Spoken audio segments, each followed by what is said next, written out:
đúng không mình nón hả chùm luôn là đường ra mình lưu là bằng thay rồi lúng bùng dạ area thằng ba mình nón như thế đúng không mình là có youth organization Assam như thế lúng bùng dạ lục quảng thay nè là anh ấy lúng bùng dạ area village council thế bọn mình là có council thế mấy cái này cái lưu là nhiều đường ra có mình tuần đồng có ví dụ mình tuần đồng cái anh ấy là đi con mình hay riêng mình tuần cài phát xuống nên nhiều cái đuôi phun lên là ra đến điều là bấm mai anh yêu là lúng bùng dạng hàng cái sạc rồi đi phun tăng lô màu như nào nên nhiều là quy định ra là bấm này anh yêu cái đầm là sạc làm cái gì mình quát cái tiếng nó mình thì là thảo luôn nhiều cái này thằng đẹp thằng riêng mình riêng nhưng mà nay cũng không bu là còn không quát cái đó mình hơn đây đi xí việc thế này nè anh yêu luôn còn những việc thế này nè cái này còn nhiều này có xí việc đây là una radical trong cái phần của đây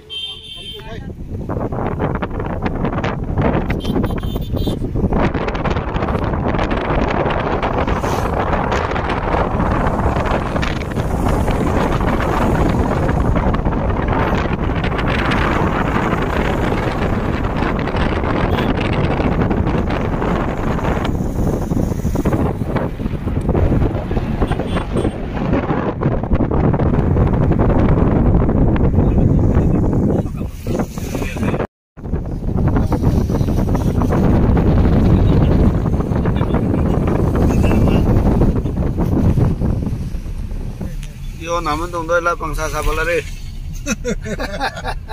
Kau kau pori, aku mau mihoi. Hang ramai sama ni. Cici. Sedang ni ngah, apa dah? Tan mi.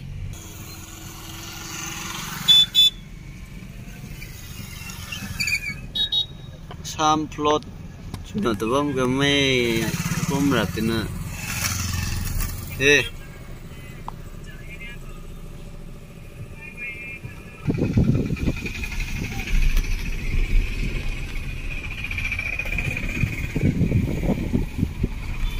Đó là mình phải đó. Hôm nay cái này thì cảnh nó tổng nghe.